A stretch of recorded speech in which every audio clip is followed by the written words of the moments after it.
Good morning everyone, आप सबका teachers academy पे स्वागत है। तो डियर स्टूडेंट्स, जैसा कि हम लोगों ने यहाँ से एक मुहिम स्टार्ट करी है 2014 से लेकर के 2023 तक का पेपर सॉल्व करने का, और मैं जुरियाग सर इसमें आपको यहाँ से पीपल डेवलपमेंट एंड इन्वायरमेंट वाला पार्ट करवा रहा हूँ। इसमें से डियर स्टूडेंट्स ये पार्ट नंबर 6 है। यहाँ पे हम क्वेश्चन सॉल्विंग करवा रहे हैं।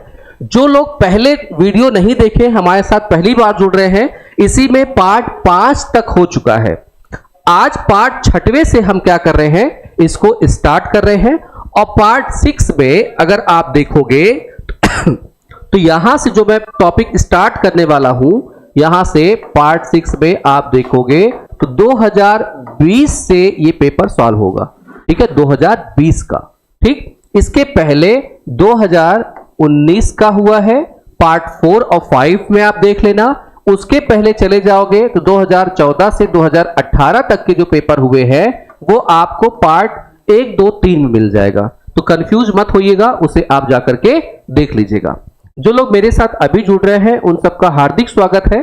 और इंफॉर्मेशन मैं और आपको दे दूं कि यहां पे केवल इन्वायरमेंट ही नहीं, यदि आप चाहते हैं कि अलग अलग टॉपिक का प्रैक्टिस करना चाहते हो तो यहीं पर 2014 से लेकर के 2023 तक के पेपर ये सॉल्व यहां पे होंगे। आईसीटी का पेपर मैम ने करवाया हुआ है, इन्फी मैम ने। कम्युनिकेशन का पेपर भी यहां पे मैम ने करवाया हुआ है। ठीक है, 2018 तक। यहां पे डीआई वाला पार्ट भी हुआ है, और जो अदर 10 यूनिट हैं वो भी धीरे धीरे करके आपके इसमें पेपर सॉल्व होगा। ठीक है, तो यहां से आप लोग इसकी प्रिपरेशन कर सकते हो। गुड मॉर्निंग एवरीवन, जो लोग मेरे साथ जुड़ रहे हैं। और इसके अलावा अगर आप चाहते हो तो यहां से और प्रैक्टिस करना चाहे तो हर शनिवार इसी टीचर्स एकेडमी पे मैराथन क्लास होती है। ये मैराथन क्लास की जो टाइमिंग है वो 5 PM पे होती है, और इसमें ये लगभग 9 PM तक जाती है। और यहां से आप चाहे तो अपने जो क्वेश्चंस हैं और ज्यादा इसमें तैयारी कर सकते हो। ठीक है, तो ये छोटी सी इंफॉर्मेशन जो मैंने दिया है आपको। लेकिन अभी भी चाह रहे हैं कि और डिटेल पढ़ना है, आपको डिटेल से पढ़ना है, तो फिर यहाँ पे 999 रुपीज का सब्सक्रिप्शन है, वो लेकर के आप जितने भी यूनिट है अच्छे से पढ़ सकते हैं। ये तो उनके लिए है जो लोग पहले पढ़ चुके हैं प्रैक्टिस करने के लिए, ये उनके लिए है जो डिटेल्स इसको पढ़ना चाहते हैं। ठीक है, चले तो सबको good morning.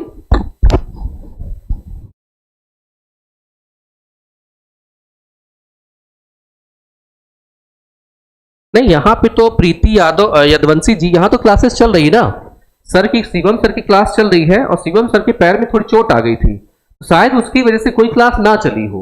Otherwise Shivam sir की क्लास 5 बजे से डेली चलती है, आज भी क्लास है।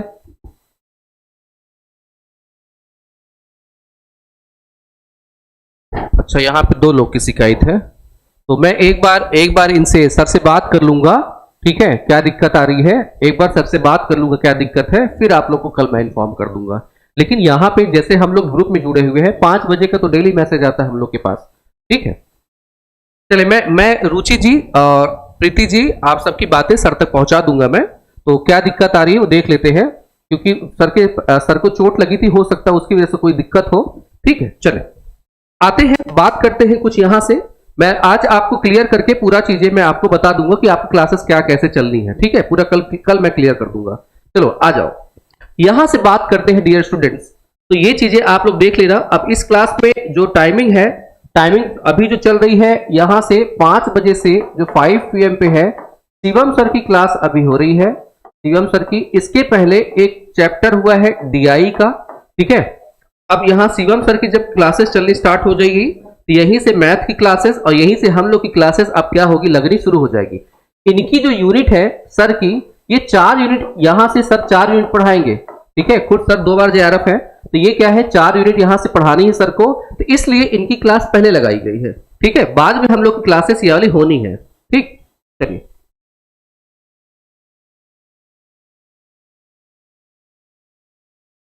देखो यहां तो मैं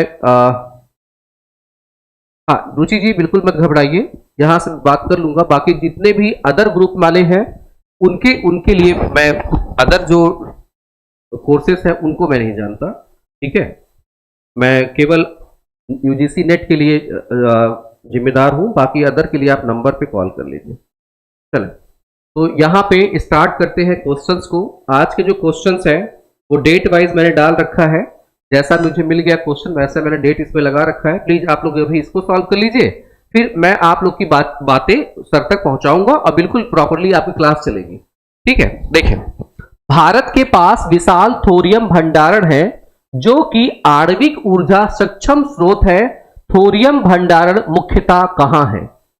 छोटा नागपुर पठार के चट्टानों में, सुंदर डेल्टा वन के कीचड़ में, केरल समुद्र के तटीय बालू में, या थार के मरुस्थल में? इसका जवाब आप सब देने की कोशिश करिए। तो यहां से आप लोग जरूर बताइएगा, ठीक है, जरूर बताइए यहां से क्वेश्चंस आप लोग।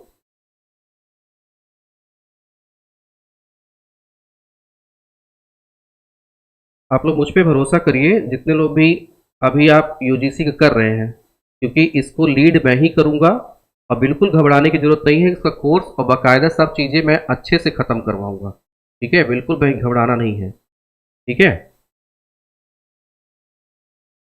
इसका जवाब दे जो स्क्रीन पे है। अभी आप फोकस कर लो इस पे जो पढ़ रहे हैं हम लोग, फिर मैं आपको बताऊंगा।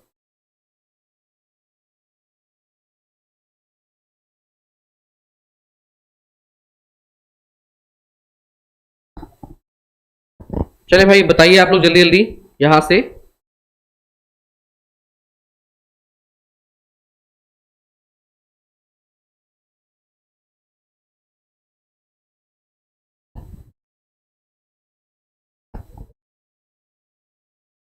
चले, तो यहां से अगर हम लोग बात करें, अब सीखिएगा, यहां से सीखिएगा, यहां से अगर बात करें, यहां से क्वेश्चन आपके एग्जाम में आए हैं।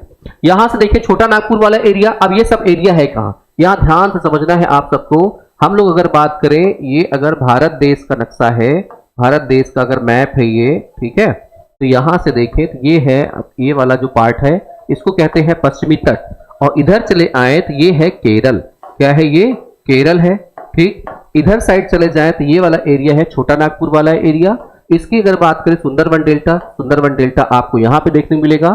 थार का मरुस्थल, अगर थार का मरुस्थल आप सब जानते हैं कि यहाँ पे राजस्थान वाले पार्ट में आपको थार का मरुस्थल मिलेगा।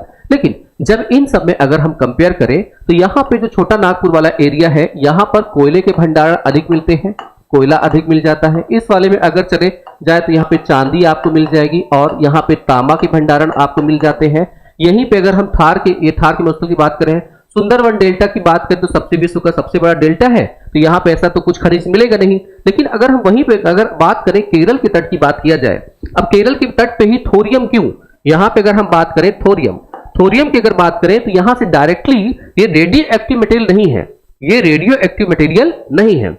अब अगर बात किया जाए कि रेडियो एक्टिव मटेरियल, तो यहां से रेडियो एक्टिव मटेरियल, ये रेडियो एक्टिव मटेरियल नहीं है। रेडियो एक्टिव मटेरियल है क्या? तो है क्या, यहां से याद रखिएगा यूरेनियम 235। लेकिन समस्या क्या है भारत के साथ, उसके पास यूरेनियम 235 नहीं है, उसके लिए उसे दूसरे देशों पर डिपेंड रहना पड़ता है। लेकिन साइंस ने जब साइंस आगे बढ़ी तो उन्होंने क्या किया, इस थोरियम से भी रेडियो एक्टिव मटेरियल में इसको बदला जा सकता है। ये डायरेक्टली नहीं है लेकिन इसको बदला जा सकता है। कैसे बदलेंगे, क्या होगा, उसको डिटेल से बाद में हम पढ़ेंगे। ये थोरियम को भी रेडियो एक्टिव मटेरियल में बदला जा सकता है, लेकिन ये डायरेक्टली नहीं है, जिसका उपयोग हम लोग न्यूक्लियर पावर प्लांट में नहीं कर सकते हैं। लेकिन इसको बदल अगर हम दें यूरेनियम में, ठीक है, यूरेनियम 292 में अगर बदले, उसके बाद ही कहानी स्टार्ट हो जाएगी, ठीक है, उसके बाद की कहानी स्टार्ट होगी। तो यहां से अगर हम इसीलिए यहां पे चले जाए केरल, और केरल में जो इसके बालू मिलते हैं, बालू भी कौन सा, मोनाजाइट बालू है। ये जो बालू है इसका भी नाम अगर देखें तो मोनाजाइट बालू है। यहां से क्या है, मोनाजाइट बालू। इस मोनाजाइट बालू की अगर हम बात करें तो यहां से ये हमारे इसमें पाए जाते हैं, क्या, थोरियम पाए जाते हैं, ठीक है, जो कि केरल का तट कहां है, यहां पे। आगे बढ़ते हैं नेक्स्ट क्वेश्चन की तरफ। नेक्स्ट क्वेश्चन है आपके स्क्रीन पे, आई होप कि आपको सबको विजिबल होगा, ठीक है। ये है नेक्स्ट क्वेश्चन, निम्नलिखित में से सतत विकास के लक्ष्यों के अनुसार विशिष्ट लक्ष्यों की पहचान कीजिए। बहुत अच्छे अच्छे क्वेश्चन है यहाँ पे, ठीक है। चलें यहां से आंसर करने की कोशिश करिए आप सब। मैंने आप सबकी बात पहुंचा दी है, आपके जितने भी कमेंट आ रहे हैं मैंने इसकी फोटो क्लिक कर ली है और सर लोग को पहुंचा दिया है। वो सब रीड करके आपको कल तक बताएंगे। क्लासेस क्यों नहीं चल रही है वो सारी चीजें आपको मैंने आप लोग की ये जो कमेंट चल रहा है मेरे सामने, मैंने उसकी फोटो खींच के भेज दी है। ठीक है, इसमें उत्तरदायी खपत एवं खपत उत्पादन, भू जीवन, मातृत्व स्वास्थ्य में सुधार, पर्यावरणीय व्यवहार सुनिश्चित करना, असमानता, इसमें से बताना है कौन सा होगा कौन सा नहीं होगा। यहां से आप सब इसका आंसर करने की कोशिश करिए जल्दी से।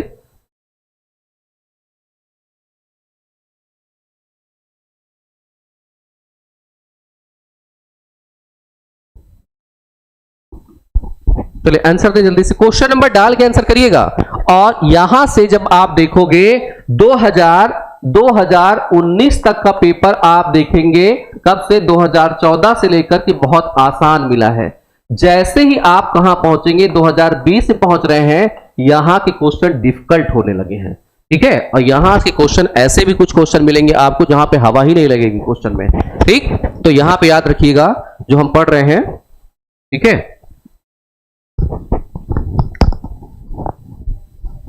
लेकिन अगर ध्यान से अगर पढ़ेंगे आप सब तो बिल्कुल बहुत अच्छे से क्वेश्चन कर ले जाएंगे। चले यहां से अगर देखा जाए डियर स्टूडेंट्स, जब हम लोग बात करते हैं एसडीजी की, अब एसडीजी में अगर आए तो एसडीजी में सबसे पहले आपको लक्ष्य शायद पता हो या ना हो, मैं उसको आपको बता देता हूं।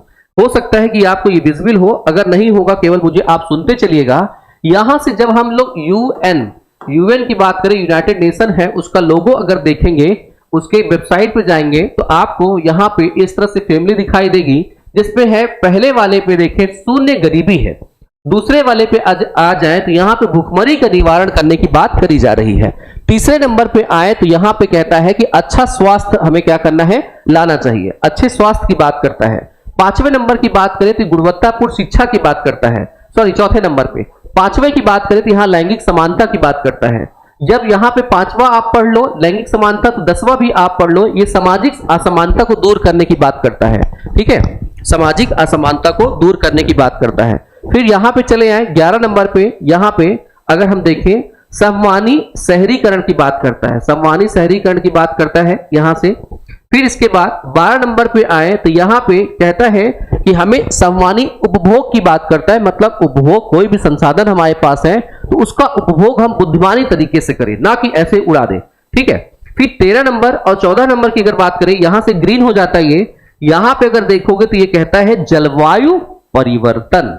अब यहां पे आइए, इस वाले में आप यहां ध्यान से देखिए, इसमें क्या है, यहां से क्या कह रहा है, यहां से पर्यावरणीय व्यवहार्यता सुनिश्चित करना कह रहा है। तो ये जलवायु परिवर्तन नहीं है। यहां से अगर इसको कट कर दे, डी वाला अगर आप कट करोगे तो ये आंसर भी रॉन्ग हो जाएगा, और डी वाले में तो ये भी आंसर रॉन्ग हो जाएगा। ठीक है, और डी वाले में ये भी आंसर रॉन्ग हो जाएगा। तो अपना आंसर कौन सा हो जाएगा, यहां से ए, बी और ई होगा। अब यहां से बात किया जाए सी वाले की बात करें तो सी वाले में अगर हम यहां से देखें तो यहां तक हमने देख लिया है। ठीक है, यहां तक देखा, तो अब अगर यहां से जाओगे 14 वाले में तो जलीय जीवों की बात करता है, मतलब जल के नीचे जीवन की बात करता है। जल के नीचे जीवन मतलब क्या है, समुद्री पारिस्थितिकी तंत्र की बात करता है। फिर इसके बाद 15 नंबर पे जाएंगे तो कहता है भूमि पर जीवन। भूमि पर जीवन मतलब भूमि पर पारिस्थितिकी तंत्र की बात करता है, ये पेड़ पौधे भूमि तंत्र बात करता है।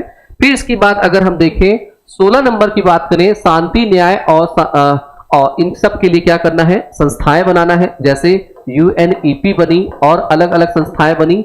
फिर इसके बाद 17 नंबर पे कहता है सबका साथ सबका विकास और सबका विश्वास, मतलब सब लोग साथ आए और इसको इस टाइप के प्रोग्राम को क्या करें, कारगर करें। ठीक है, तो यहां से अब लेकिन इसमें ऑप्शन में आप देखें तो मातृत्व स्वास्थ्य की बात कहीं नहीं कर रहा, मातृत्व स्वास्थ्य की बात ये कहीं नहीं कर रहा है इस वाले में, सी वाले में।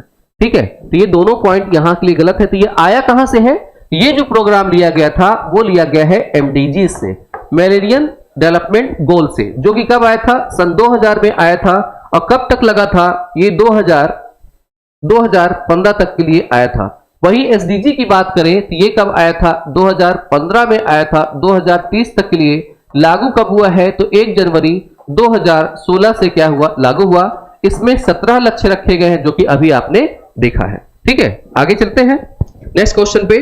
नेक्स्ट क्वेश्चन है आपके स्क्रीन पे, यहां से देखो, ध्यान दीजिएगा, यहां से आपको बताना है, नीचे तो कथन दिए गए हैं, एक को अभिकथन और दूसरे को तर्क दिया गया है।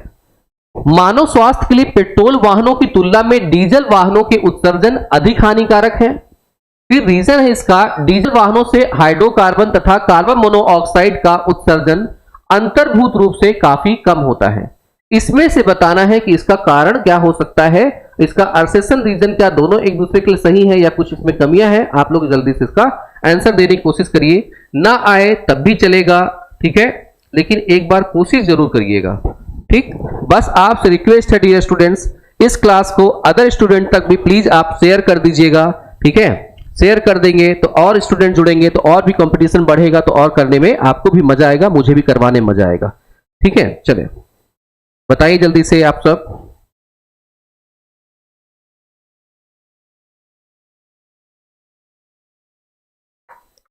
ऐसे क्वेश्चंस को नोट कर लीजिएगा।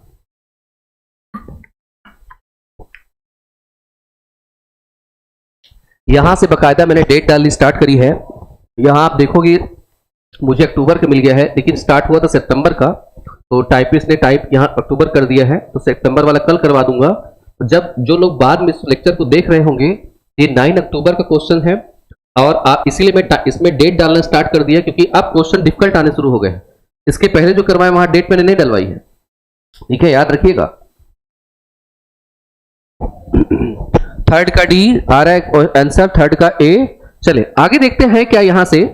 जब हम बात करें डियर स्टूडेंट्स, यहां से आप लोग के सबके माइंड में क्या होगा, अब देखते हैं क्या है क्वेश्चन और क्या आंसर देने की कोशिश कर रहे हैं आप सब। यहां से बात करते हैं, मानव स्वास्थ्य के लिए पेट्रोल वाहनों की तुलना में डीजल वाहनों के उत्सर्जन अधिक हानिकारक है। उत्सर्जन अधिक हानिकारक है। डीजल वाहनों से हाइड्रोकार्बन तथा कार्बन मोनोऑक्साइड का उत्सर्जन अंतर्भूत रूप से काफी कम होता है। अगर हम बात करें अंतर्भूत रूप से काफी कम होता है, तो बिल्कुल सही बात है, ठीक। जब ये डियर स्टूडेंट्स ये कम होगा, तो यहां से बात करें तो प्रदूषण भी क्या करेगा, प्रदूषण भी कम करेगा। जब प्रदूषण कम करेगा तो यहां से हानिकारक भी क्या होगा, हानिकारक भी क्या होगा, कम होगा, क्योंकि इसमें हाइड्रोकार्बन बहुत अच्छे से जलेंगे, क्योंकि जो डीजल है वो अच्छे से जलेगा। इसीलिए आप देखोगे जो बड़ी बड़ी गाड़ियां हैं वो डीजल से ही चलाई जाती है, पेट्रोल से नहीं चलाई जाती। तो ये स्टेटमेंट अपना सही हो जाता है। लेकिन यहां से अगर हम बात करें तो ये स्टेटमेंट क्या हो जाता है, रॉन्ग हो जाता है। यहां दोनों जब कंपेयर करेंगे तो ए सही नहीं है, परंतु आर क्या होता है, सही हो जाता है। यहां से आंसर कौन सा होगा, डी होगा। अब ये आप मानोगे कैसे, पहले आप ये व्हाइट कलर का है, क्या आपको ये दिखाई दे रहा है, आप मुझे बताइएगा, स्क्रीन पे आपके विजिबल होगा। 8 not correct but R is correct, बिल्कुल सही है रुचि जी।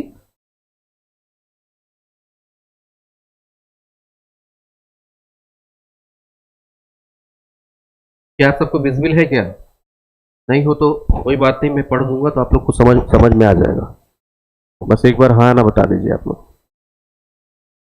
नहीं तो ओके, कोई बात नहीं, मैं इसको पढ़ रहा हूं और समझने की कोशिश करिएगा। पढ़ रहा हूं, समझ लीजिएगा, नोट करने की जरूरत नहीं, बस केवल मैंने प्रूफ के लिए दे रखा है, अब समझिएगा यहाँ क्यों, ठीक है। इसकी ब्राइटनेस थोड़ी कम करें तो शायद आपको दिखे, जस्ट मिनट, एक मिनट रुक जाइए, थोड़ी मैं इसकी ब्राइटनेस कम करने की कोशिश करता हूँ, शायद आपको दिखे, ठीक। चलिए स्टार्ट करते हैं यहां से हम लोग इन सबको।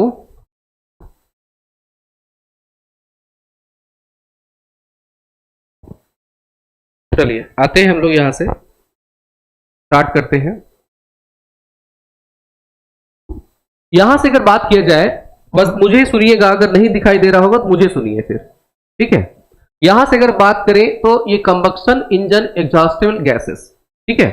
यहां से अगर हम बात करें इस वाले पॉइंट में, तो यहां पे कंपाउंड दिया हुआ है, तत्व दिए हैं, एक तरफ क्या है, पेट्रोल इंजन है और एक तरफ डीजल इंजन है। मतलब अगर पेट्रोल और डीजल को अगर जलाया जाए, ठीक है, पेट्रोल और डीजल को जलाया जाए, अब बताइए, अब विजिबल हो रहा है ना, पेट्रोल और डीजल को जलाया जाए तो कैसे कैसे मतलब कितना अमाउंट यहां पे गैसेस रिलीज करते हैं। एक तरफ है, अगर इसमें नाइट्रोजन कितना रिलीज करेंगे, नाइट्रोजन गैस, तो यहां से जो पेट्रोल इंजन होता है वो 71% करता है, लेकिन जो डीजल इंजन है वो 67% करता है। वहीं अगर हम कार्बन डाइऑक्साइड की बात करें तो पेट्रोल इंजन कितना निकालेगा 14% और डीजल इंजन कितना निकालेगा 12%। ठीक है, ये 14% और ये कितना करेगा 12%। यहीं पे अगर हम बात करें जो जल वाष्प है, किसकी बात करें, जल वाष्प जो गैस के रूप में निकलेगा, ठीक, वो कितना करेगा यहां से 13% और ये कितना करता है 11%। ठीक, फिर इसके बाद अगर बात करें ऑक्सीजन, तो ऑक्सीजन तो यहाँ पे डेटा नहीं है लेकिन कितना करता है ये 10%। इसी तरह से अलग अलग सब्सटेंस की बात करें तो वो भी क्या होता है डीजल इंजन में बहुत कम आते हैं। ठीक है, तो दिमाग में हमेशा ये बना के रखिएगा कि जो डीजल इंजन है वो अगर डीजल जलाता है तो पेट्रोल इंजन कंपेयर में प्रदूषण कम करता है, ये हमेशा याद रखिएगा। ठीक है, क्वेश्चन इसी बेस पे आपसे पूछे जाते हैं। ठीक, चलिए आगे बढ़ते हैं हम लोग। यहां से आगे है नेक्स्ट क्वेश्चन। नेक्स्ट क्वेश्चन है, नीचे दो कथन दिए गए हैं, एक को अभिकथन ए और दूसरे को तर्क आर कहा गया है। सौर तालाब ताप के रूप में सौर ऊर्जा का भंडारण करते हैं। ठीक है, दूसरा है यहां से स्टेटमेंट, दूसरा स्टेटमेंट है सौर तालाब में निश्चित प्रवणता सांद्रता वाला जल मौजूद होता है। उपयुक्त कथनों के आलोक में निम्नलिखित विकल्पों में से सर्वाधिक उपयुक्त उत्तर देना है आपको। ठीक है, कौन सा होगा ये बताइए आप सबको।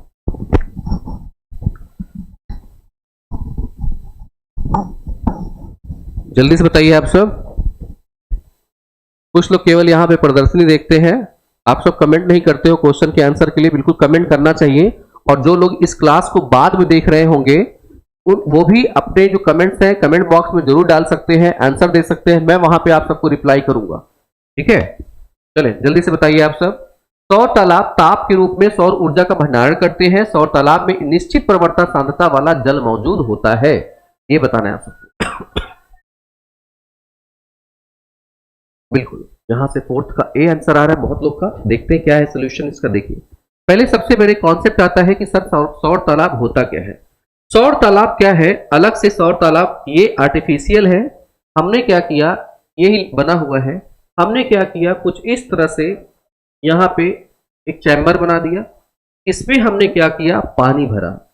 पानी भरने के बाद, पानी कह लीजिए लिक्विड कहते ज्यादा सही रहेगा। ये जो रेड कलर से आपको दिखाई दे रहा है ये अलग लिक्विड है, यहाँ पे चले आए ये अलग लिक्विड है, यहाँ पे चले आए ये अलग लिक्विड है। नीचे जैसे जैसे जाएंगे इसकी डेंसिटी या सांद्रता क्या होती है, बढ़ती जाएगी।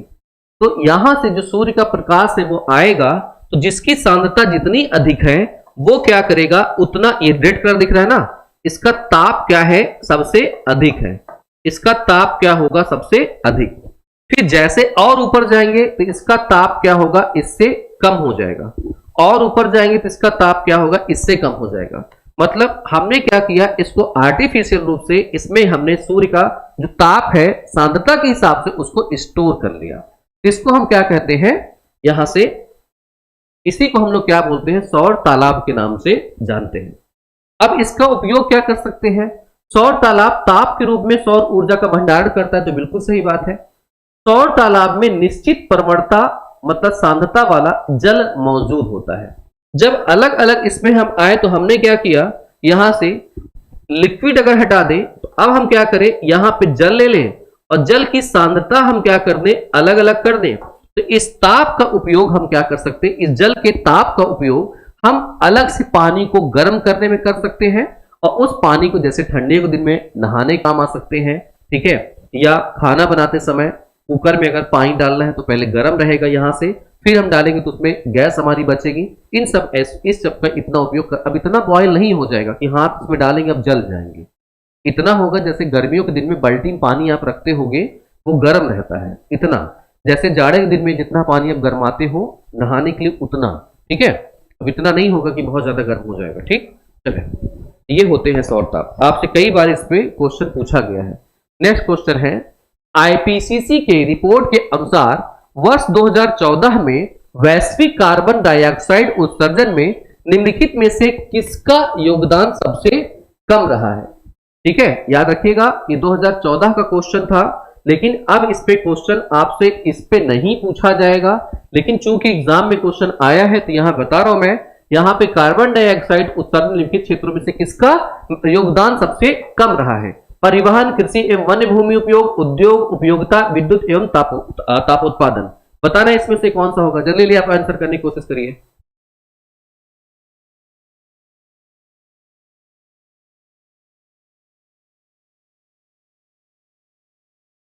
जल्दी बताइए भाई आप लोग। देखिए ध्यान दीजिएगा, जब हम लोग आईपीसीसी के हिसाब से जाएंगे, कभी कभी आपसे क्वेश्चन पूछता है कि यहाँ का इसका फुल फॉर्म क्या है। तो इंटर गवर्नमेंटल गवर्नमेंट हो, inter government panel on, CC का मतलब climate change, panel on climate change, intergovernmental panel और governmental panel on climate change. एक बार चाहना तो आप इसको गूगल कर लेना, ठीक है। क्लाइमेट चेंज ये किसकी संस्था है? दो यूएनईपी और एक कौन है? डब्ल्यूएमओ, इन दोनों की संयुक्त संस्था है, ठीक। जिसने क्या किया, अब पहले 2014 के टाइम में रिपोर्ट लाया, तो यहां पे आंसर क्या है? परिवहन क्षेत्र कहा। आपको और क्षेत्र भी लग रहा होगा, ये आपको लगने दो, भारत सरकार के हिसाब से कोई और होगा, लेकिन आईपीसी की रिपोर्ट में क्या था वो बता रही है, ठीक। फिर यहां से आते हैं, फिर इसकी एक रिपोर्ट आती है 2021 में आती है, और उसी का लगा हुआ जो रिपोर्ट है 2022 में भी आती है। अब इन रिपोर्ट की अगर बात करें तो इस रिपोर्ट पे कुछ चीजें मैंने आपको दे रखी है। अच्छा इसमें रुको एक मिनट, कहां चला गया? अच्छा इसमें मैंने इंक्लूड तो किया था, एक मिनट वेट कर लीजिए आप लोग। तो देखो इसमें मैंने कहा रखी नहीं है, इसमें कोई बात नहीं, कोई बात नहीं। देखिए मैं 2021 की जो रिपोर्ट आई है उन सबको आपको अलग से पढ़ा दूंगा, जब इस यूट्यूब पे पढ़ा रहा हूँ अलग से, क्योंकि छोटे छोटे टॉपिक्स में ले आऊंगा तो उसको हम अलग से पढ़ लेंगे। उसमें कई पॉइंटर्स थे, ठीक है। उन पॉइंटर्स को यहाँ मैं ऐड करना भूल गया, मतलब दिया था मैंने, ऐड नहीं किया होगा, ठीक है। उन पॉइंटर्स को ऐड कर दूंगा तो आप उस पर क्या है कि अब यहां से मैं कुछ चीज बता देता हूं। ये कहता है आईपीसीसी, ये आईपीसीसी कहता है कि अगर हम लोग 2050 तक की बात करें, अगर हमने ऐसे औद्योगिकरण करते रहे और पृथ्वी पे जो ताप है उसको ध्यान नहीं देंगे, प्रदूषण को या ग्रीन हाउस गैसेस को, तो यहाँ पे जो टेम्परेचर पृथ्वी का वो 2 डिग्री सेल्सियस तक बढ़ने की चांसेस है। और अगर यही स्थिति रही तो 2100 तक जो हमारी पृथ्वी का टेम्परेचर है वो 3 से 4 डिग्री तक ही बढ़ जाएगा। और 3 से 4 डिग्री तक बढ़ेगा तो क्या होगा? 3 से 4 डिग्री तक अगर बढ़ेगा तो फिर यहां से क्या होता है कि ये वाले क्षेत्र में, मतलब इस वाले क्षेत्र में जो विषुवत-रेखीय क्षेत्र है, इनसे अलग अगर हम चले जाएं, जो इनके बीच में पाए जाने वाले देश होंगे, यहाँ पे जल की, अगर हम समुद्री जल की स्थिति देखें तो यहाँ पे क्या होगा? भारत जैसे देश ये क्या होंगे, इनके जो तटीय क्षेत्र है वो डूब जाएंगे। और जो यहाँ पे द्वीपीय देश है, द्वीप देश प्रशांत महासागर में इधर साइड, वो भी क्या हो जाएंगे? धीरे धीरे करके डूब जाएंगे। और पृथ्वी का टेम्परेचर इतना बढ़ जाएगा, पृथ्वी का टेम्परेचर इतना बढ़ेगा कि यहाँ पर जो छोटे छोटे पोखरन है, झीलें हैं, उनके जो वाटर है वो वेपर में चेंज हो जाएगी और वो क्या होंगे? सूख जाएंगे, और वहां के आसपास की जो पारिस्थितिकी तंत्र है वो नष्ट हो जाएगी। और क्या कहा है? जब ये वेपर में चेंज होंगे, ऐसे ही हमारी भूमि होती है, जमीन होती है। जब जमीन के अंदर की अगर हम बात करें तो यहाँ पे मान लीजिए भूमिगत जल भरा हुआ है, और यही पानी, यही वाटर यहाँ पे क्या होता है? अगर पेड़ पौधे लगे हुए हैं, यहां से अगर हम बात करें पेड़ पौधे, और इनकी जड़ें अगर नीचे तक गई हैं तो इनको पानी मिल रहा होता है। लेकिन ऐसे वाटर वेपर अगर चेंज होता रहेगा तो ये वाटर लेवल क्या होगा? और नीचे चला जाएगा, और ये जमीन सूख जाएगी, और ये पौधे मर जाएंगे, और ये भूमि किसमें हो जाएगी? बंजर में कन्वर्ट हो जाएगी। तो कहा जा रहा है कि जो मरुस्थलीकरण है वो भी क्या होगा? तेजी से बढ़ेगा। ठीक, यहां तक चीजें हैं। चलिए आगे बढ़ते हैं नेक्स्ट क्वेश्चन पे।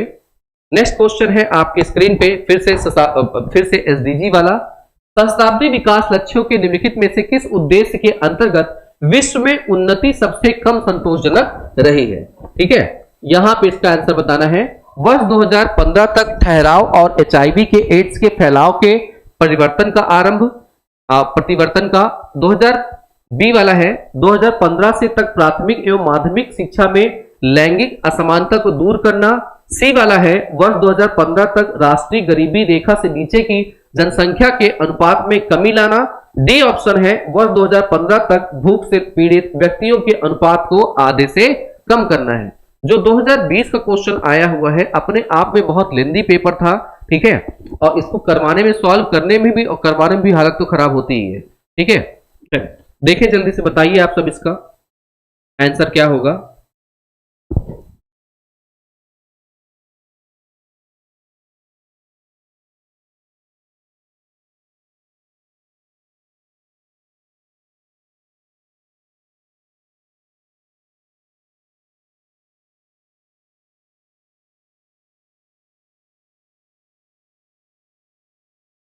चलिए भाई जवाब दीजिए जल्दी से।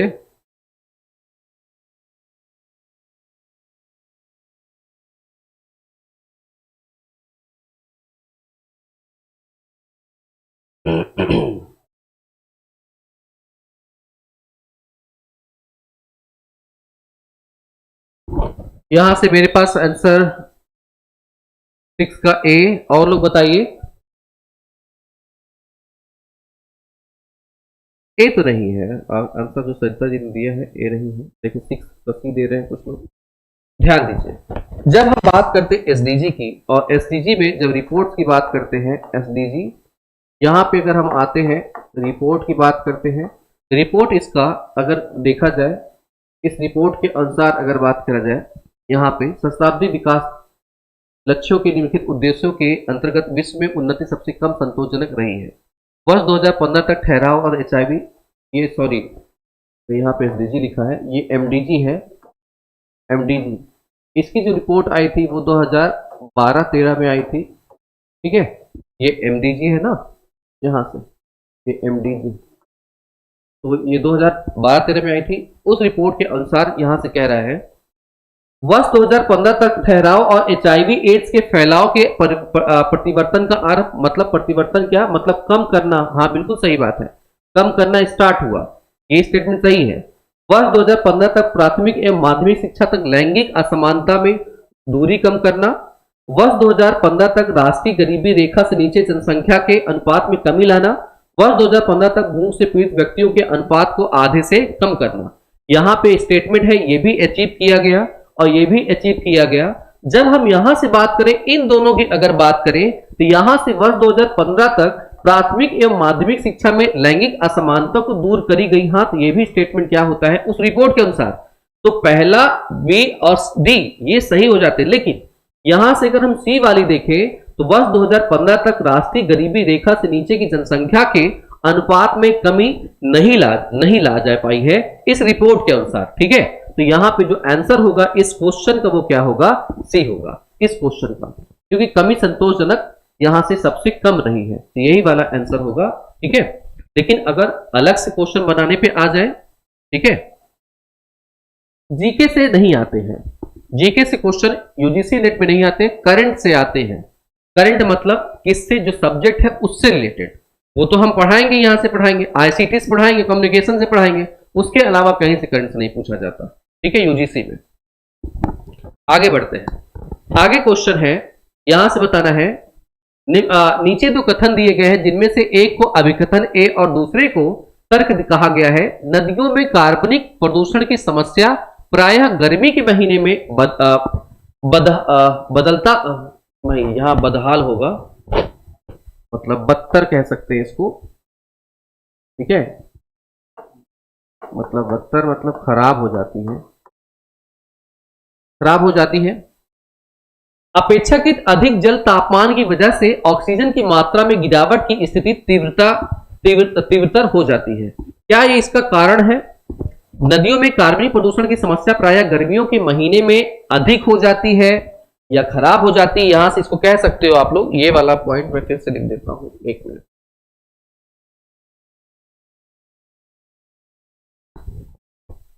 ठीक है, यहां से एक मिनट, ओके। ये क्या होती, खराब हो जाती है या अधिक हो जाती है, बताना यहां से कौन सा आंसर होगा। 7 का ए। अब देखते हैं, यहां से अगर हम बात करें, पहले भी हम पढ़ चुके हैं, जो लोग ने मुझसे पहले क्लास करी होगी उनको इस क्वेश्चन को करने में कोई समस्या नहीं आ रही होगी। मैंने पहले ही बताया है कि अगर इस तरह से हम क्या कर लें, झील ले लें, नदी ले लें, कोई भी जलीय क्षेत्र ले लेते हैं, इस जलीय क्षेत्रों में अगर बात किया जाए तो यहां से अगर हमने क्या किया है, कार्बनिक पदार्थ अगर डाल रखे हैं अपने घरों से, सीवर से, टाउन से, यहाँ पे अगर कार्बनिक पदार्थ की मात्रा क्या होती है, कार्बनिक पदार्थ की मात्रा अगर बढ़ती है, तो जब कार्बनिक पदार्थ की मात्रा यहाँ बढ़ेगी, नदियों में कार्बनिक प्रदूषण की समस्या प्रायः गर्मियों के महीने में अधिक हो जाती है, बदल जाती है, बदहाल हो जाती है। तो ये भी स्टेटमेंट क्या हो जाता है, बिल्कुल सही हो जाता है, बिल्कुल सही होगा। क्यों? क्योंकि जब आप बात करें गर्मियों के दिन की बात करें, तो आप सब ये बताइए, गर्मियों के दिन में, यहां से गर्मियों के दिन की अगर हम बात करें, तो जो घर में खाना होता है, जो आप टिफिन में खाना लेके बैठते हो, ठीक है, वो सब कभी कभी यहाँ पे क्या अधिकतर महक जाते हैं, ठीक है। दही क्या होती है, जल्दी जम जाती है, या देर तक रखो खट्टी हो जाती है गर्मियों के दिन में। क्यों? क्योंकि यहाँ पे बैक्टीरिया अधिक एक्टिव होते हैं उस पर्टिकुलर टेम्परेचर पर। लेकिन अगर हम यहीं पे बात करें तो इसमें क्या होगा, तो इसमें क्या होगा, कार्बनिक पदार्थ पहले पड़े ही हैं, तो यहाँ पे क्या होगा, शैवाल क्या हो जाएंगे, अधिक पैदा होंगे और कार्बनिक पदार्थों को अधिक तेजी से तोड़ना स्टार्ट करेंगे। अधिक तोड़ना स्टार्ट करेंगे तो ऑक्सीजन की मात्रा क्या हो जाएगी, कम हो जाएगी। तो यहां से अगर हम देखें, ये स्टेटमेंट अपने आप में सही है, ठीक है। नदियों में कार्बनिक प्रदूषण की समस्या प्रायः गर्मियों के दिन में अधिक हो जाती है, बदतर हो जाती है। अपेक्षाकृत अधिक जल तापमान की वजह से ऑक्सीजन की मात्रा, देखो तापमान की वजह से ऑक्सीजन की मात्रा, शैवाल प्रस्फुटन हुआ है, शैवाल प्रस्फुटन हो रहा है, इसलिए ऑक्सीजन की मात्रा कम हो रही है। ये भी स्टेटमेंट क्या होता है, यहां पे ये भी सही है, लेकिन ये इसकी सही व्याख्या नहीं करता है, ये इसकी सही व्याख्या नहीं करता है। ये अलग स्टेटमेंट अपने आप में सही है, ये अलग स्टेटमेंट अपने आप में सही है, ठीक है। तो ए और आर दोनों सही है, लेकिन इसकी सही व्याख्या नहीं करता है, ठीक है, कि सही व्याख्या नहीं करता। ठीक, चले, क्योंकि शैवाल इसको सड़ाने गलाने काम कर रहे हैं, ठीक है। चले आगे बढ़ते हैं हम लोग। ऑक्सीजन कम होने की वजह से वो बदतर हो रहा है, वो गलत है।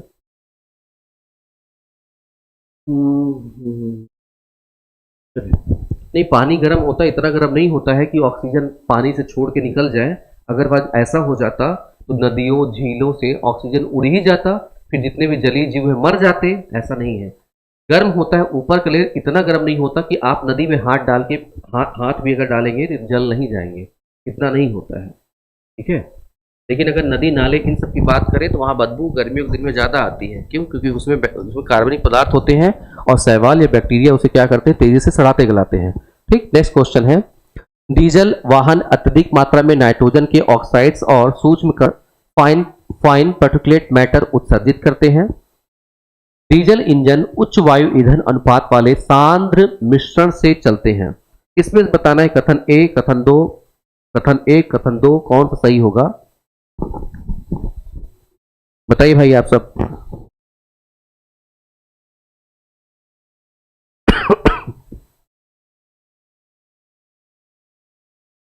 जल्दी जल्दी आंसर करने की कोशिश करिए। ये तो मैंने आप लोग करवा दिया, बाकी और कौन सा पोर्शन है।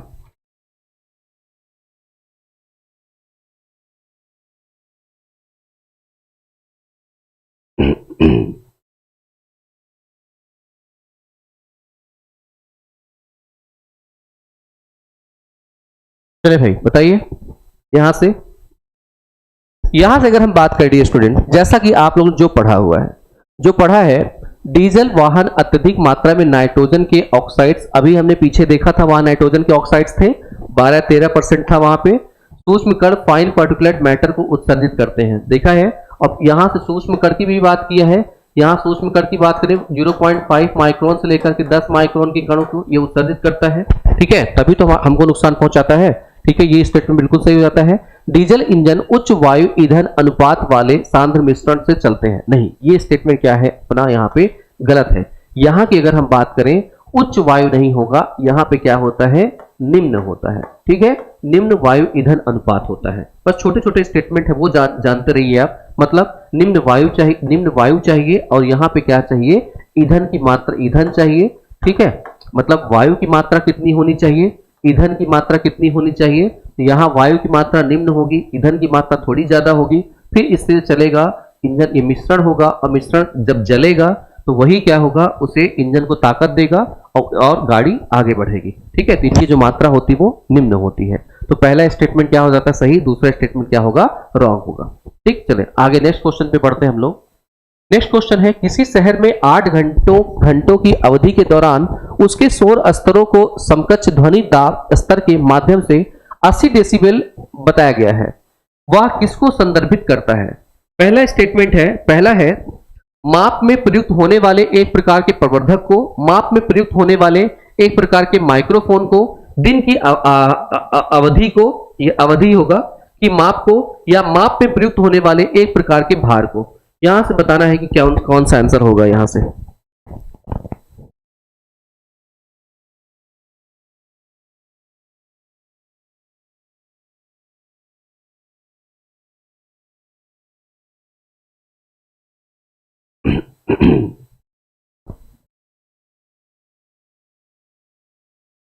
बताइए भाई जल्दी से।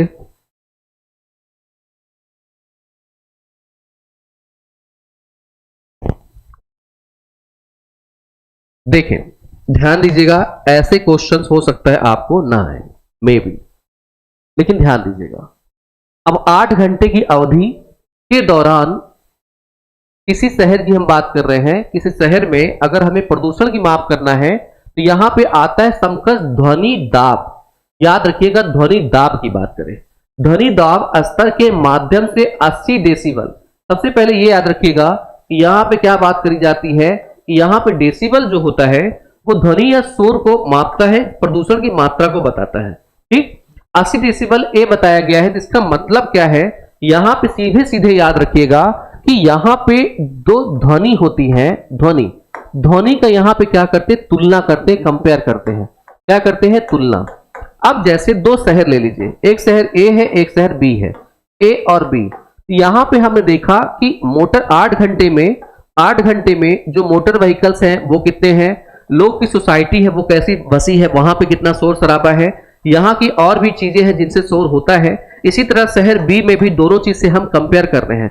जब दोनों से कंपेयर करते हैं और यहाँ पे ध्वनि दाब की जब हम बात करते हैं तो कुल मिलाकर के हम ध्वनि के भार की बात कर रहे होते हैं, मतलब उसका दबाव हमारे वायुमंडली जो ध्वनि प्रदूषण है वो कितना पड़ रहा है। ठीक है, कितना पड़ रहा है, इसको मशीनें क्या करती हैं, लर्न करती हैं। ठीक, तो केवल आपको याद रखना है कि ध्वनि दाब की जब बात कर रहा है तो माप पे प्रयुक्त होने वाले यहां पे ध्वनि के भार की बात करता है, ये चीज हमेशा याद रखना है। ठीक है, ना तो माइक्रोफोन की बात करता है, ना दिन की अवधि की माप करता है, या माप में प्रयुक्त होने वाले एक प्रकार के प्रवर्धक की बात करता है, नहीं, ये गलत हो जाते हैं। माप में प्रयुक्त होने वाले एक प्रकार के भार की बात करता है। ठीक है, चलिए, बस छोटी छोटी चीजें हैं, जब आप कई बार क्वेश्चन प्रैक्टिस करोगे इस टाइप के क्वेश्चन आपको रिपीट होने शुरू हो जाएंगे और मिलने शुरू हो जाएंगे। आगे नेक्स्ट क्वेश्चन है, निम्नलिखित में से किनके लक्ष्यों और उद्देश्यों के सतत विकास लक्ष्यों के साथ सहलाभ है, बताना है। यहां से international solar alliance, Montreal protocol, Paris समझौता, जैव विविधता संबंधी अभियान अभिसमय, या राष्ट्रीय जलवायु परिवर्तन संबंधी अभिसमय। आप देख सकते हो कि 2018-19 के बाद इधर क्वेश्चन कितने लेंदी हो गए हैं। ठीक है, और अभी तक हम लोग केवल आप देख रहे हैं 10 तक ही पहुंच पाए हैं। ठीक है, जल्दी जल्दी करिए।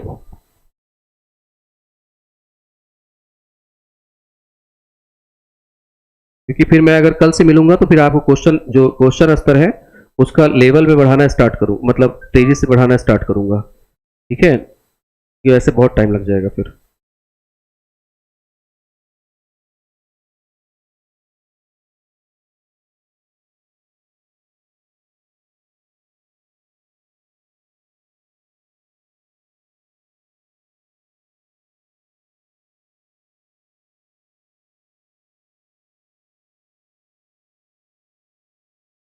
चलिए भाई देखें, यहां से अगर हम बात करें डियर स्टूडेंट्स, अब अगर देखें तो यहां से एसडीजी है, एसडीजी की बात किया जाए तो कहता है ऊर्जा, नवीकरणीय ऊर्जा आप निकालिए। तो इंटरनेशनल सोलर अलायंस किसके लिए है, नवीकरणीय ऊर्जा के लिए है। मॉन्ट्रियल प्रोटोकॉल की बात किया जाए तो ये ओजोन क्षरण को रोकने के लिए है, ओजोन क्षरण को रोकने के लिए अलग संस्था है ये। ठीक है, ये अलग संस्था है, ये अलग से काम करती है, इसका संबंध यहां से नहीं है। तो बी वाला कैंसिल कर सकते हो आप लोग, यहां बी वाला कैंसिल कर दीजिए। अब डी और ई में देखिए मैच है, अब यहां पे बी ये भी होगा मेरे ख्याल से। ठीक है, तो ये बी हटा दीजिए। आंसर कौन सा होगा अपना? बी, ये वाला होगा। ठीक है, लेकिन और देख लेते हैं। पेरिस समझौता, ग्रीन हाउस गैस एमिशन को रोका गया था यहां से। जैव विविधता संबंधी अभिसमय इसी जुड़ा है जिसको हम सीबीडी कहते हैं, जो कि 1992 में आया था, 1992 में आया था। ठीक है, राष्ट्रीय जलवायु परिवर्तन संबंधी अभिसमय, इसकी हम बात करें तो भारत सरकार ने, इंडिया ने क्या किया था, इसके स्टार्ट किया था 2008 में लागू आया था, 2010 में से हमने क्या किया था, लागू किया था, जो कि क्या है यहाँ पे UNFCCC से और बाकी UNEP से ये जुड़े हुए हैं। लेकिन ये वाला अगर हम बात करें मॉन्ट्रियल प्रोटोकॉल, ये अलग था, इससे UNEP से कोई मतलब नहीं है। ठीक, और SDG कौन स्टार्ट किया है? UN स्टार्ट किया, इसी की संस्था है। UN की संस्था ही कौन है? UNFCCC। इसलिए यहाँ पे SDG की बात करें तो इससे संबंधित है कौन सा? A, C, D और E। ठीक है, चलें आगे बढ़ते हैं हम लोग। नेक्स्ट क्वेश्चन है, आगे है, निम्नलिखित ईंधनों के उनके दहन पर प्रति इकाई ऊर्जा प्राप्ति पर उत्सर्जित होने वाले कार्बन डाइऑक्साइड की मात्रा के संदर्भ में अवरोही क्रम में व्यवस्थित करिए। ठीक है, एक होता है आरोही बढ़ते क्रम में, एक अवरोही होता है घटते क्रम में। ठीक, असेंडिंग एंड डिसेंडिंग। प्राकृतिक गैस, कोयला, गैसोलीन या प्रोपेन, यहां से बताना है। क्वेश्चन बहुत टफ है, ऑब्वियस है, क्योंकि 2020 के क्वेश्चंस हैं और जैसा जैसा मैं इस पे आपको बताता जाऊंगा आप देखोगे मेरे साथ जितने भी क्वेश्चंस 2014 से लेकर के जो मैं सॉल्व करवाऊंगा 2023 तक, अगर आपने कर लिया, डेफिनेटली बता रहा हूं, फिर आपके क्वेश्चन जल्दी गलत नहीं होंगे। हाँ, वो क्वेश्चन गलत हो सकते हैं जो बहुत ज्यादा डीप में पूछा गया हो और मुझे भी ना पता हो इस समय क्या है, तो प्रोफेसर्स बनाते हैं, पता नहीं कहां से क्वेश्चन बना देंगे, वहां में भी चांसेस बनते हैं, लेकिन जल्दी गलत होने के चांसेस नहीं बनते हैं। ठीक है, आंसर करने की कोशिश करिए।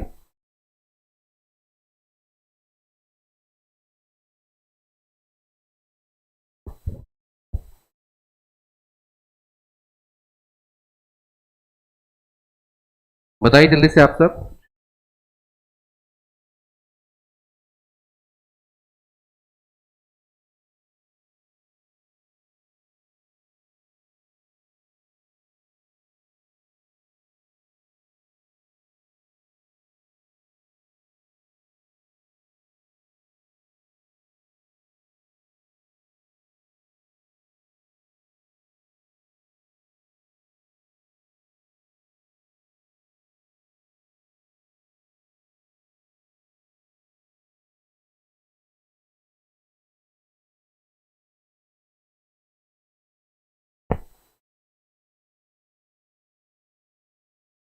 चलिए भाई,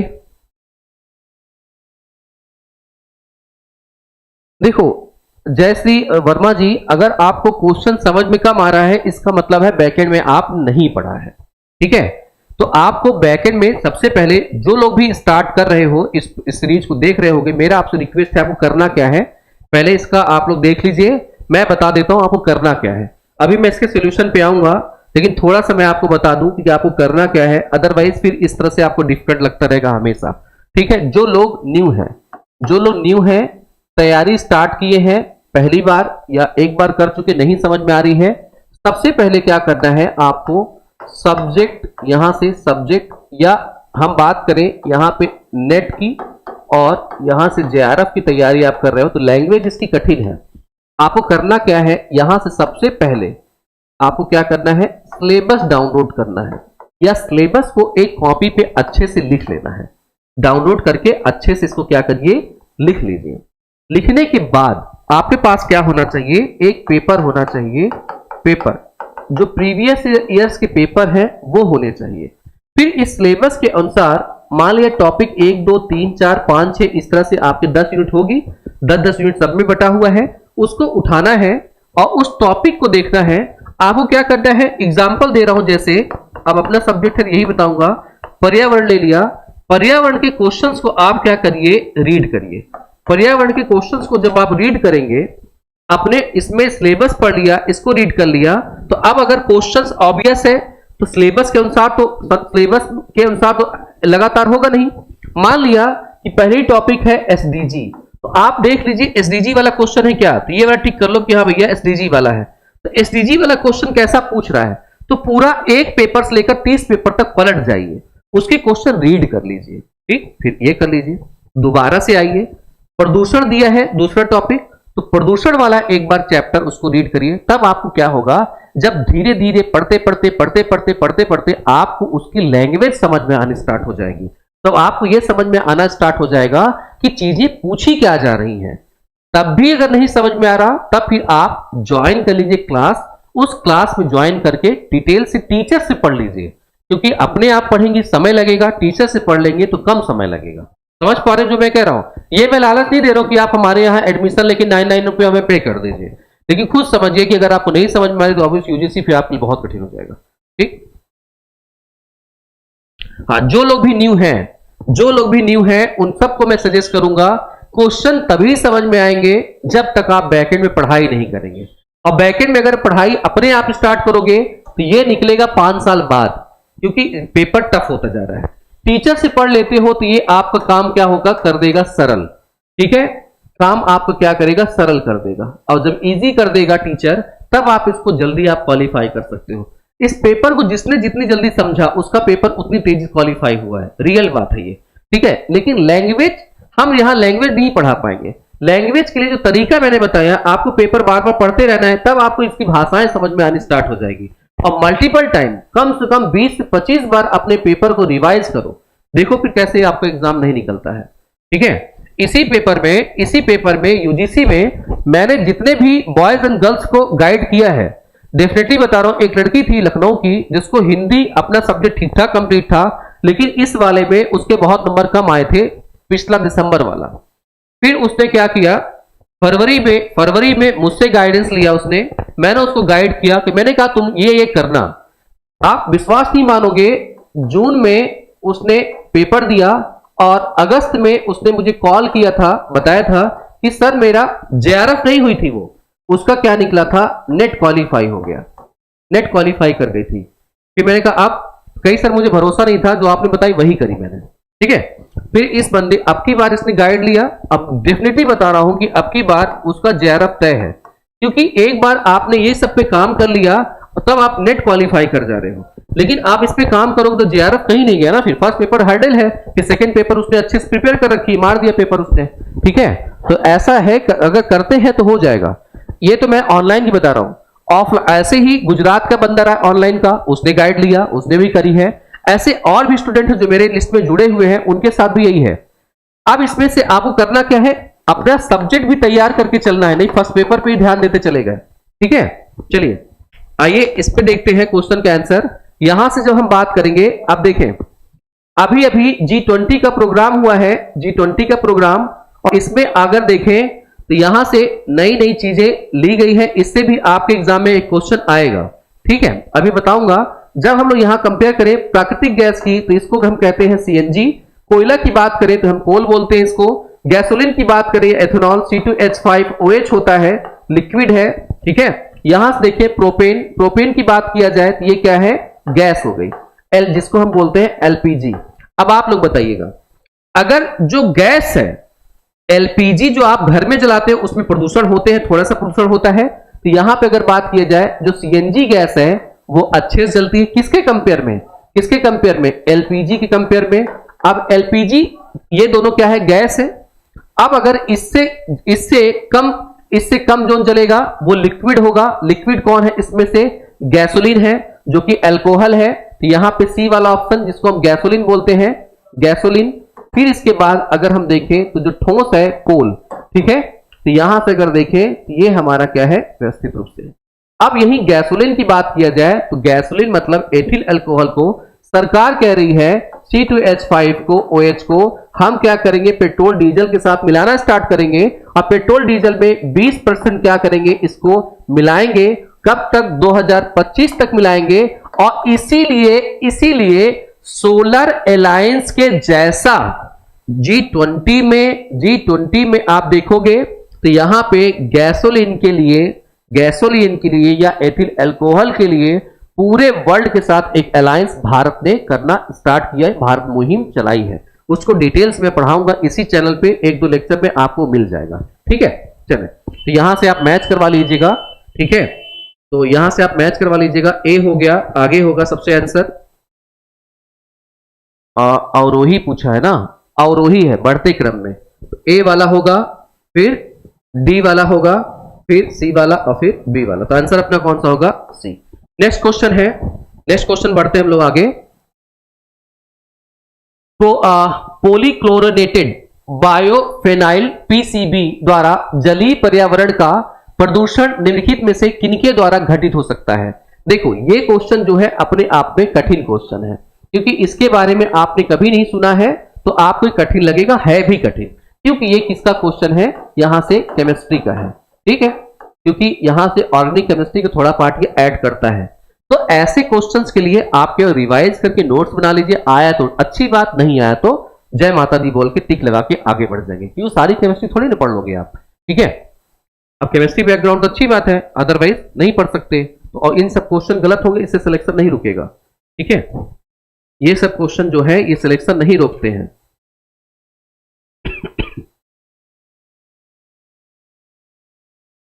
चलो भाई बताइए जल्दी से।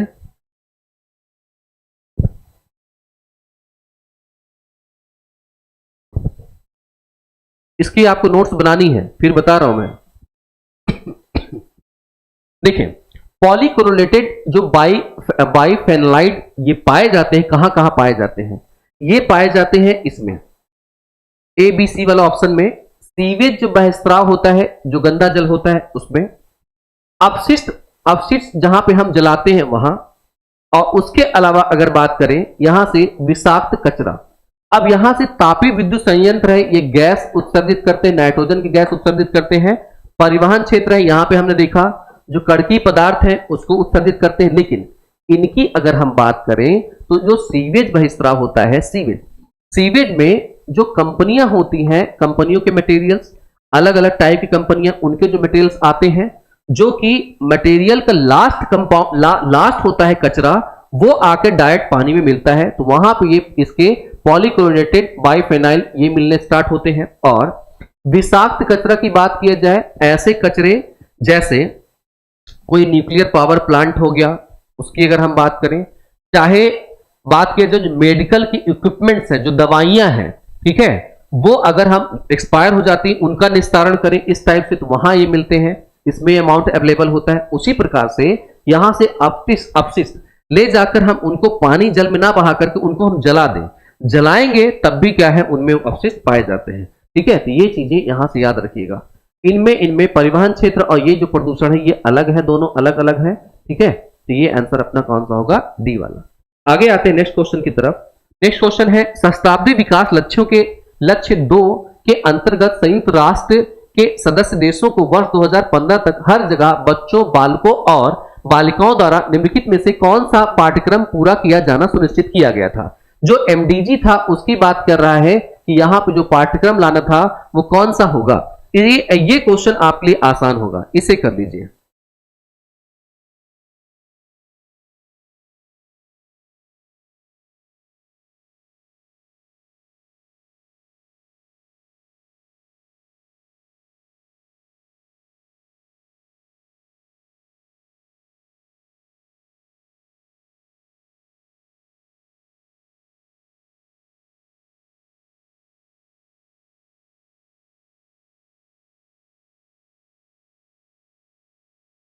बताइए भाई।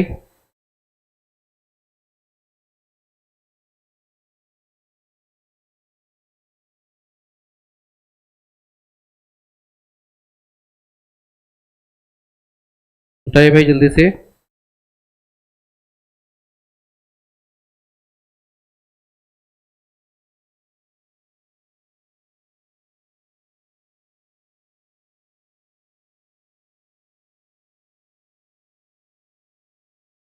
तेरह का डी। देखें फिर यहां पे जो लोग आंसर कर रहे हैं इसका मतलब आपने मेरी पूरी क्लास नहीं करी है, ठीक है। जब एमडीजी की बात करेंगे तो यहां पे प्राथमिक शिक्षा की बात करता है। जितने भी स्टूडेंट्स आप मुझसे जोड़ रखे हो, यहां से कुछ के आंसर सही आ रहे हैं और लोग के गलत आ रहे हैं, तो प्लीज आप लोग ऐसा मत करिए, क्योंकि ये सब चीजें हमने यहां पढ़ा रखी है, पूरी चीज सॉल्व करवा रखी है। आप जितने भी लेक्चर्स हुए उनको देख डालिए ढंग से, वो सब चीजें हलवा चीजें नहीं हो रही हैं। यूजीसी की तैयारी करें, हलवा चीजें नहीं पढ़ा रहा हूं यहां पे मैं। क्योंकि अगर आप ऐसे करोगे तो क्वेश्चन, अगर ये सब क्वेश्चन गलत होंगे इसका मतलब सीधे सीधे बात आप पढ़ाई नहीं कर रहे हैं, ठीक है, या नहीं पढ़े हैं। यहाँ पे आंसर क्या होगा, प्राथमिक शिक्षा।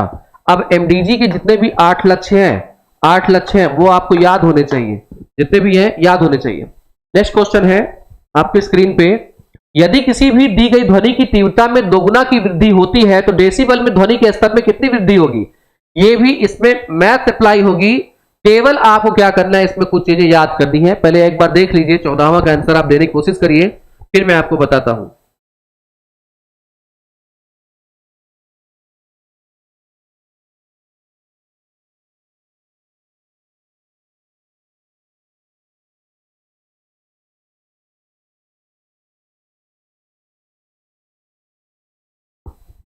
ऐसे क्वेश्चंस के लिए परेशान नहीं होना है, ठीक।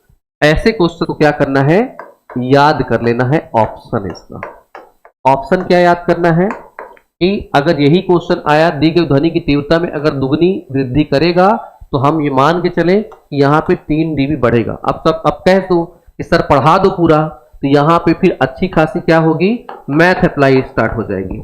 मैथमेटिक्स में हाई स्कूल में पढ़े होंगे, लॉग एक आता है, ये लॉग फिर मुझे यहां बताना पड़ेगा, फिर आपके ऊपर से चला जाएगा। ये जो मैथ्स के और साइंस के बैकग्राउंड के स्टूडेंट होंगे वो अपना सर्च कर लीजिएगा, पढ़ लीजिएगा। लेकिन जो भूगोल के, इतिहास के, हिंदी के, संस्कृत के, इंग्लिश के, ये सब इसको देख रहे होंगे, नहीं समझ में आएगी फालतू में चीजें, तो ऐसी चीजें यहाँ पे याद करके टिक लगाओ, आगे बढ़ो, क्वेश्चन क्वालिफाई करो, आगे बढ़ जाओ, ठीक है। चले, ऐसा नहीं है कि मुझे ये सब चीजें नहीं आती, नहीं पढ़ा सकता मैं। साइंस बैकग्राउंड को, मैथ बैकग्राउंड को पढ़ा सकता हूं मैं, बट यहां पढ़ाना स्टार्ट करूंगा फिर आपको बोरिंग लगेगा और एक क्वेश्चन के लिए इतना टाइम देना ठीक नहीं है, ठीक है। फिर ये टाइप क्यों करवा दिया, ताकि आपको क्वेश्चन पता चलता रहे कैसे आता है। निम्नलिखित में से किस ऊर्जा स्रोत के दहन पर प्रति इकाई ऊर्जा आउटपुट अथवा ऊष्मा की मात्रा कार्बन डाइऑक्साइड का उत्पादन सबसे अधिकतम होता है। कोयला, बिटुमिनस कोयला, प्राकृतिक गैस, डीजल ईंधन और हीटिंग ऑयल या गैसोलीन। मैंने जो बताया है वही अप्लाई करना कि अगर गैस होगा कम प्रदूषण करेगा, और अगर सॉलिड होगा तो ज्यादा प्रदूषण करेगा, लिक्विड होगा तो सॉलिड वाले से कम, गैस वाले से कम, और सॉलिड गैस वाले से भी क्या करेगा, अधिक करेगा, और लेकिन सॉलिड से अधिक, ठीक है, कम। ये बताना है आपको, दिमाग लगाइए थोड़ा सा जल्दी से। ये 15 तक ही आज रखेंगे, फिर कल पढ़ेंगे बाकी चीजें, क्योंकि आज थोड़ा सा बाकी चीजें मैं कल पढ़ाऊंगा। आने वाले जो पार्ट 7 होंगे उसमें देख लेंगे हम लोग। तो कल 9 बजे मेरे साथ फिर बने रहिएगा। और दिमाग लगा के बताइए जल्दी से आप लोग। कोयला, बिल्कुल सही बात है। यहां से जो लोग भी आंसर कर रहे हैं कोयला, देख रहे हो आप कैसे क्वेश्चन आ रहे हैं, रिपीट किया कि नहीं किया। इस वाले क्वेश्चन को अगर देखो एक बार आप लोग, और इसी तरह से आप लोग क्वेश्चन इसको देखिए। अब जो बच्चा इस क्वेश्चन को लगा के गया होगा, जो क्वेश्चन पुराने क्वेश्चन को लगा के जाए, तो क्या ये क्वेश्चन और जो अभी क्वेश्चन हम करें क्या वैसा ही नहीं है?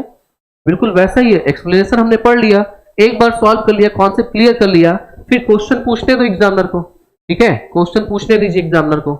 यहां आप देख सकते हो, यही तो है, बस उसमें इसको अरेंज करवाए, यहां से आपने क्वेश्चन पूछ रखी है अलग से, ठीक है। तो डियर स्टूडेंट्स, ये रहा आपके जो क्वेश्चंस है 2020 तक में, अभी हम चल रहे हैं यहां से 2020 में। तो आगे भी ये क्वेश्चन मैं करवाऊंगा, कब से, यहां पे कल अपनी जो क्लास होगी 9 AM पर फिर से होगी। और जो लोग यहां से अभी इन्वायरमेंट वाला पार्ट में सॉल्व करवा रहा हूं 2020 का पेपर, जो लोग डिटेल्स इसे पढ़ना चाहते हैं, और तो यहां पे 5 बजे से शनिवार को, हर शनिवार को मैराथन क्लास चलती है, आप उसे ज्वाइन कर सकते हो। 5 बजे से यहाँ पे इसमें अभी चल रहा है पेड बैच चल रहा है। पेड बैच की जो फीस है 999 है। आप जिसको भी लगता है डिटेल से पढ़ना है पढ़ सकता है, 3 महीने में आपका सिलेबस ये फिनिश हो जाएगा, ठीक है। अब बाकी जिन स्टूडेंट को ज्वाइन करना है या क्लासेस को देखना है देखिए, बाकी लाइक करिए, शेयर करिए। और मैं सूर्यांश सर अब आपसे विदा लेता हूं। अब फिर आप अपने जो भी सुझाव हो कमेंट बॉक्स में जरूर कमेंट करिएगा। मेरी ओर से आप सबको have a good day and bye. हाँ, ये क्लास 9 बजे डेली होती है।